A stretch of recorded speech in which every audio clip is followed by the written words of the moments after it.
I'm joined now by Dr. Kamal Helbawi of the Muslim Brotherhood, by Douglas Murray, author of Neoconservatism, Why We Need It, Dr. Vivian Ibrahim from the School of Oriental and African Studies here in London, and from Washington by Martin Indyk, who has worked for several US presidents on the Middle East, and this week was invited to discuss strategy towards Egypt with President Obama.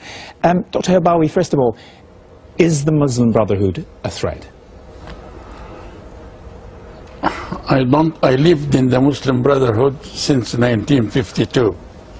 If I have found them any threat to the life or property or have any specific agenda that is not known, I would never be a member in that Muslim Brotherhood. We heard Ayatollah Khomeini, the supreme leader of Iran today, say that he welcomes what he calls the Islamic liberation movement in Egypt, and he seemed to be meaning you.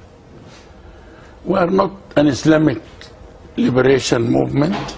We have no occupation external coming from outside. We have injustice in the society. We have dictatorship. We have seen poverty spreading everywhere in the society. We have seen people living in the graveyards. We have seen people, most of the society, more than 50% of the citizens, either at the poverty level or under the poverty level. Okay, but Douglas, why? I mean, when the Muslim Brotherhood say quite clearly we want pluralism, we want freedom, we want democracy, we want the things that you want, you see them as a threat. Well, there's no reason whatsoever to believe them, is the reason.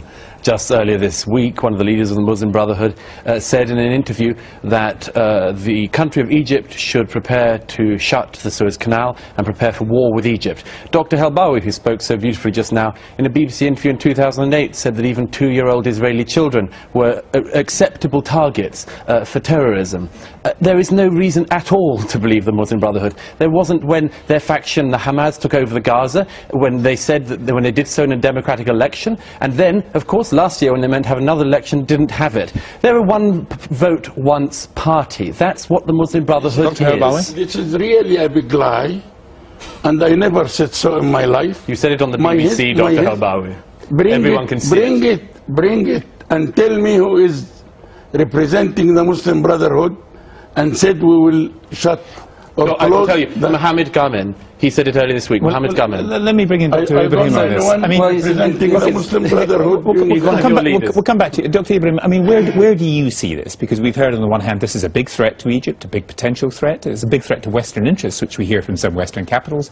On the other hand, I've heard from many Egyptians this is not a threat. It's just part of the puzzle. I think we have to look at the broader issue here.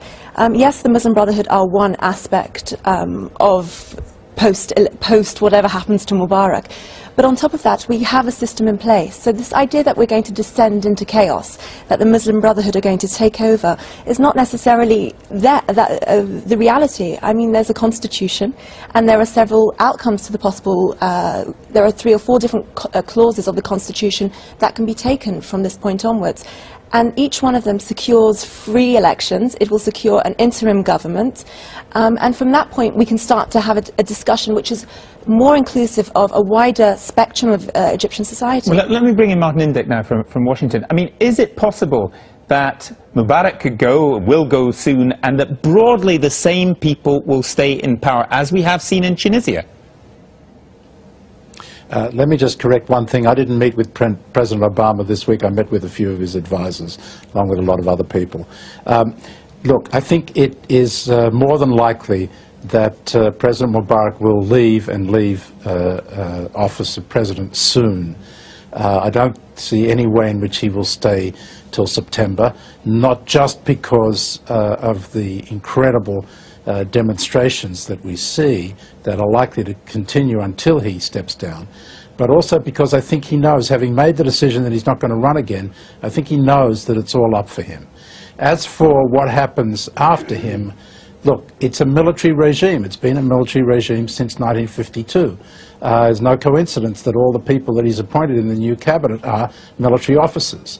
But you can see that the army has a role that's different from the presidency.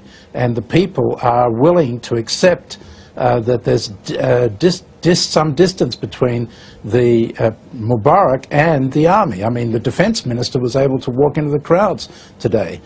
So I think that there is a potential for the army to play the responsible role of holding the ring and overseeing the transition process to free and democratic elections. And that's the hope that we've got to work with. Dr. Ibrahim, I mean, the army in control, as one might say it has been since 1952, one way or another with a civilian facade, so nothing much will change. That's one possibility. I mean, we have a couple of possibilities. If Mubarak steps down tomorrow, the Vice President is in place. According to the Constitution, what will happen is he has the powers, as long as he appoints to the Vice President certain powers, he has the powers to enact constitutional changes to a degree. However, if he doesn't give the Vice President those powers, and he hasn't done so yet, the reality is that we will go to elections in 60 days' time. And that's a different scenario. Do you, Douglas Murray, do you actually want Egypt to be a democracy? Because of course. you do, but I mean, you're happy with democracy in Gaza, which turned up with a Hamas. But it isn't democracy in Gaza. If you have one election once, it's not a democracy. If you have a well, you think if Hamas were to run again, they wouldn't win in Gaza? If you have a party that comes to power, and when it comes to power murders its opposition movements, as Hamas did in Gaza, and then doesn't have the next election, that isn't a democracy. I hope that Egypt is a democracy in the region, of a genuine kind, not of the kind the Muslim Brotherhood would institute, and a genuine democracy. And to see that in Egypt, we have to see a transitionary process where parties other than the Muslim Brotherhood have an opportunity to unite, cohere, and provide a decent, credible alternative other than the clerical fascist organization, the Muslim Brotherhood. I know that the conservatives and the Zionists would like Muslim Brotherhood to leave Egypt, and they can create democracy of their like. Let me tell you clearly, and tell my friend, that if there is no proper democracy in Egypt, forget about Muslim Brotherhood. We don't like to come to power. We need to see our country in proper democracy. We don't like to come to power. Unless it's a proper democracy. Let me complete. Okay. Let me complete. Please do.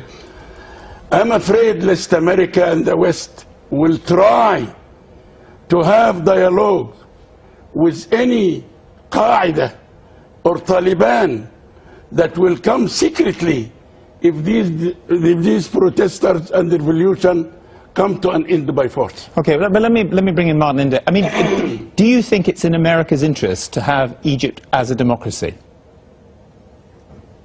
Very much so. It's very much our values, what we believe in, and the President has made very clear that he supports the demand for free and fair elections and for a democratic even if it would be more hostile, even if it were a country that would be more hostile to Israel, a country which perhaps would see the border crossings into Gaza as something that should be opened up, things that are not what America wants to see.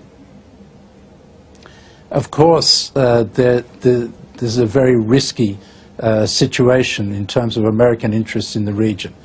But the people of Egypt are speaking in Tahrir Square, and the tide has turned, and there's no way that it can be turned back. There are plenty of other examples in different parts of the world, Indonesia, for example, where Muslim societies have gone through this transition to democracies, and it worked out quite well. So we don't have a choice here but to try to help shape the process in an orderly and peaceful way that will lead to Egyptian democracy. And that is a huge deal. If that happens in the Middle East, that is going to have profound consequences across the region. Some of them will be very bad, and some of them may be very good, but we're just going to have to go with the tide of history. Go with the tide of history, Douglas Murray. Absolutely. The tide of history is across the Middle East. It has been since 2003, when Iraq was liberated, in 2005, when Iraq had the sight of the Iraqi people going to the polls for the first time in a genuine election. Since then, it's been obvious to some the tide of history in 1979 in Iran was a revolution which started on one path, ended up in another path. Yes, it can go the other way, and there's no doubt about it that Egypt at the moment could go either of those ways. It could go the path of Iran, go backwards, throw a great civilization backwards in time, or it could be the moment where the Egyptian people have control of their country for the first time. The violence in Iraq, since America occupied Iraq, is 100% more than the time of Saddam Dr. Hussein. Helbawi, I wanted to ask you about the Iran comparison. Hosni Mubarak is a worse terrorist than Saddam Hussein, and the West is tolerating him for 30 years. Okay. We are suffering 30 years. Do you see any comparisons with Iran? What we're looking at here is we're looking ideologically, but there's the reality that's on the ground in Egypt and what we can see right now. So ideologically, we're saying the Muslim Brotherhood are the potential huge threat. We're thinking sort of very much in Western terms, but the reality is, on the ground, the protests that we've seen over the last 10, 11 days have been from a wide spectrum of Egyptian society, from different social, political and religious backgrounds. And you talked to them? I did talk to them. I'm in constant contact with people. The situation on the ground changes on a very fast daily basis. But what we see is, activists standing side by side beside someone who is just looking for their daily bread. And so this social movement is what we should be concentrating on. The idea that this is about internal affairs, about Egypt, and is not about the wider geopolitical situation. Yes, there are knock-on effects, but right now, what those people are protesting about are internal affairs. And just a final thought from Martin Indyk. I mean, isn't the likeliest outcome of this that the army will in the end assert itself, and it will be for patriotic reasons, it will have the support of many people because it will bring stability? If you mean asserting itself by cracking down on the demonstrators and repeating what we saw in Tiananmen Square in China, I don't think that's going to happen here. I think that the military have made absolutely clear they're not going to fire on the demonstrators. And by the way, that's partly because of the influence of President Obama and the American military, who are making it clear to their counterparts that this is just not on. So I think that what we're going to see here is a transition.